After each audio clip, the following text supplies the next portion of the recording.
Welcome to Mythology Matters, where ancient narratives unfold to reveal the profound connections between history, mythology, and theology. If you're interested in such, this is the perfect channel for you. So if you are not yet subscribed to the channel, this is your chance to subscribe right now.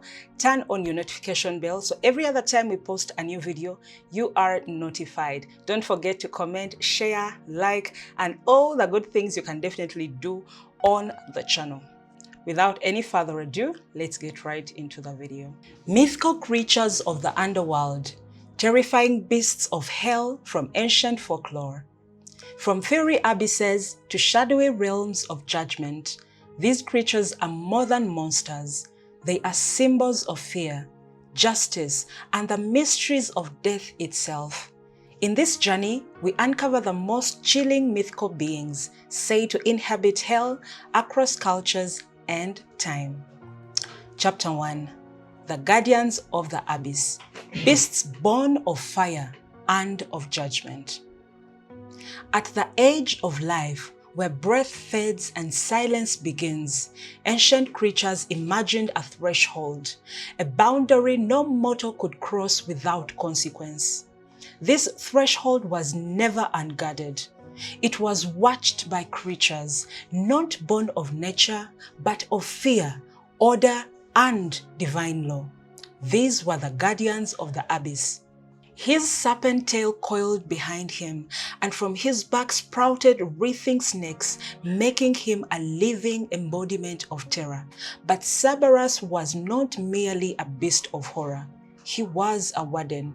His purpose was clear: to prevent the dead from escaping and the living from entering. In this role, he represented an unbreakable truth: death is a one-way journey. Yet the Greeks were not alone in imagining such guardians. Across the ancient world, civilizations envisioned similar beings, creatures that enforced the boundary between existence and oblivion. In the deserts of ancient Egypt, the underworld, called Duat, was a realm of trials and judgment. Here, the soul faced a final test, the weighing of the heart. If found impure, the punishment was not torment, but something far final. Waiting beside the scales was Ammit, a terrifying hybrid creature with the head of a crocodile, the body of a lion, and with hindquarters of a hippopotamus. Each part of her form represented one of the most dangerous animals known to the ancient Egyptians. Ammit did not chase nor hunt. She waited, and when judgment was passed, she consumed the soul entirely, erasing it from existence. She was not chaos, but consequence made flesh. Far east, in the shadowy underworld of Japanese mythology known as Yomi, the guardians took on a more haunting form. Here decay ruled. The spirits known as shikomi roamed the darkness, grotesque, rotting beings who once served divine powers but had become twisted reflections of death itself. When the god Izanagi attempted to escape Yomi after witnessing its horrors, it was the shikomi that pursued him relentlessly, their forms a reminder that death does not release easily. In the frozen cosmology of Norse mythology, the underworld Helheim was guarded not by fire, but by ice and shadow. At its gates stood Garmar, a blood-stained hound often compared to Cerberus. His presence was a warning of doom, his howls echoing across realms as a sign of Ragnarok, the end of the world. Unlike Cerberus, who maintained order, Garmar symbolized the inevitable collapse of it. His role was not just to guard the dead, but to herald the destruction of gods and men alike. Even older than these myths are the stories from Mesopotamia, where the underworld Ikala was sealed behind 7 gates. At each gate, souls were stripped of their identity, their power, and their memory. Though less vividly described, the guardians here were no less terrifying. They were beings of authority, enforcing a systematic descent into nothingness. Each step deeper into a color was a step further away from the self, until nothing remained but a shadow. What unites these guardians across cultures is not just their monstrous appearance, but their purpose. They are not like villains. They do not act out of malice or hunger. They serve a function, one that is essential to the structure of existence itself. These creatures embody boundaries. The underworld is not merely a place, it is a state of separation. It separates life from death, order from chaos, the known from the unknowable. The guardians ensure that this separation remains intact. Without them, the balance would collapse. The dead might return, the living might trespass, and the natural order would dissolve into confusion. Their forms, though terrifying, are deeply symbolic. A multi-headed beast like Cerberus sees in all directions, representing vigilance. A hybrid creature like Ammit combines the most feared animals of a culture, embodying ultimate danger. Decaying spirits like the Shikomi reflect the physical reality of death, while creatures like Gamma represent the inevitability of fate. In this way, the guardians of the abyss are more than mythological monsters. They remind us that death, though feared, is not random. It is governed by rules, enforced by beings that exist beyond human understanding. These creatures do not simply protect the underworld, they define it. And perhaps that is why they have endured in human imagination for so long. Because deep down, humanity has not always understood that the greatest mystery is not what lies in the darkness, but what ensures that the darkness stays where it belongs. At the gates of the underworld, these guardians still stand, not just in myth, but in the collective consciousness of every culture that has ever dared to ask, what happens when we die?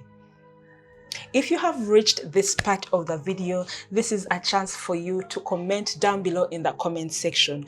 Do you really believe that these are ideas that are still shaping culture today? Are these ideas that still the modern way of seeing society and the ideas that are shaping society today? Better still, do you still believe they have lingered in the human imagination for so long? I can't wait to hear your ideas in the comment section. If you have not yet subscribed, this is your chance for you to subscribe right now. Tap on that subscribe button, turn on your notification bell so you don't miss out on any new developments and updates on the channel. Chapter 2. Tormentors and Lost Souls. Creatures of punishment and eternal wandering.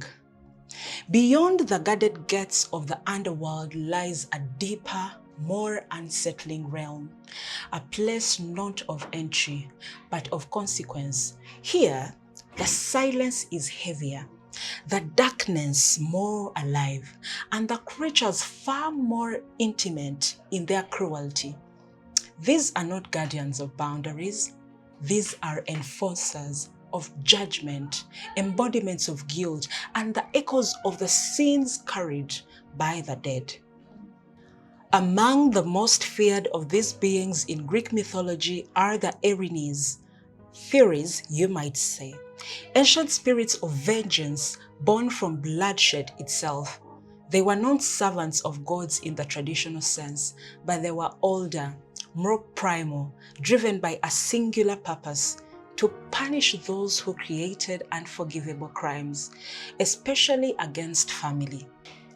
With serpents coiling through their hair, eyes burning with relentless fury, and wings that carried them through both the world of the living and the dead, the Furies were inescapable.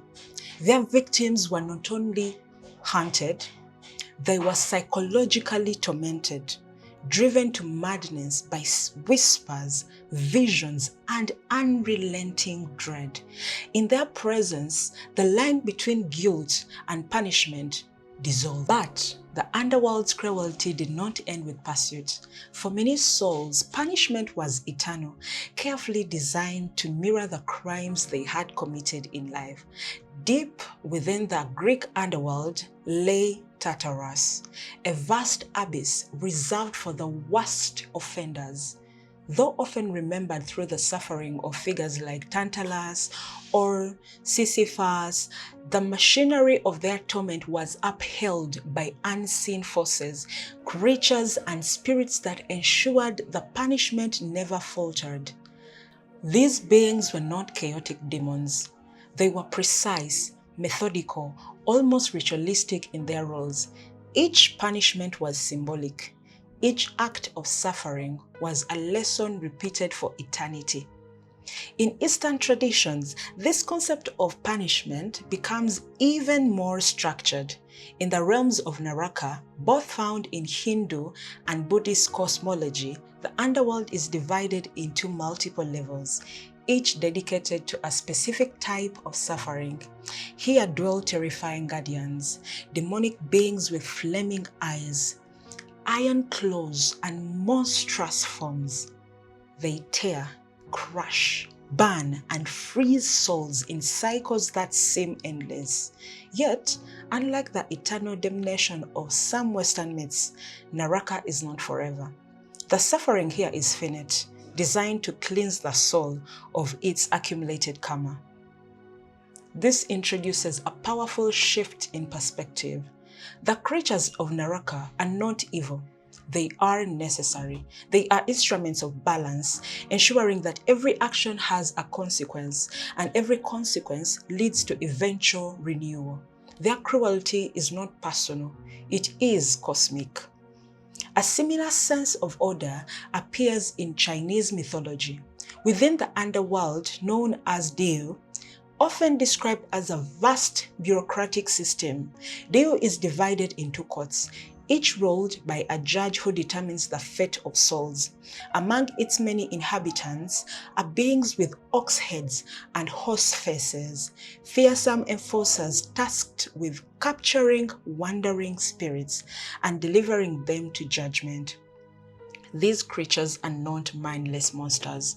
They are officials, carrying out their duties with precision and authority. The underworld here is not chaos. It is administration. But not all who dwell in the underworld are enforcers. Some are lost. Across countless traditions, there exist spirits who do not find rest, souls trapped between worlds, unable to move forward or return. In Slavic folklore, these spirits are known as Nav, restless dead who linger in shadows, often tied to unresolved emotions or improper burial rites. They are not always malicious, but their presence disturbs the balance between life and death. In other traditions, such as those found in parts of Africa, the fate of the soul is closely tied to memory and ritual. The dead are expected to be honored, remembered, and guided. When these practices are neglected, the spirit may become lost, transforming into a wandering entity that drifts between realms. These beings are not born as monsters. They become them through neglect, through forgetting. This idea that a soul can change after death is one of the most haunting aspects of underworld folklore. A spirit consumed by rage may evolve into something vengeful. A spirit trapped in grief may become a wraith-like presence, bound to a place or memory. Over time, identity erodes. What was once human becomes something else, something shaped not by life, but by suffering. In this way, the underworld is not just a destination, it is a transformation. The creatures that inhabit it are not fixed in form or purpose. Some were always guardians or tormentors, created to enforce cosmic law. Others were once human, altered by the very system they now exist within. This blurring of roles challenges a simple understanding of good and evil, because in the underworld, punishment is not always unjust, and monsters are not always born. What becomes clear across these myths is that the underworld reflects the values of the living. Where justice is seen as eternal, the punishments never end. Where balance is emphasized, suffering becomes temporary. Where memory is sacred, forgetting becomes fate worse than death. And within each of these systems, the creatures serve as messengers. They warn the living of what awaits. They embody the consequences of action and inaction. They turn abstract ideas like guilt, justice, and loss into tangible forms that can be seen, feared, and remembered. Yet, there is something deeply unsettling about them, because unlike the distant guardians of the gates, at the gates, these beings are closer, more personal. They do not simply block your path, they follow you, judge you, and in some cases, become you. From ancient gates guarded by monstrous beings to realms ruled by spirits of punishment, the underworld has always been imagined as a place where nothing escapes consequence. These legends remind us that darkness has structure, and even fear has purpose. If you enjoyed the journey of this video, don't forget to subscribe to the channel so that you get to enjoy the hidden worlds beneath myth and legend. Thank you so much for watching. Stay curious, stay inspired, and we'll see you in the next story. Bye.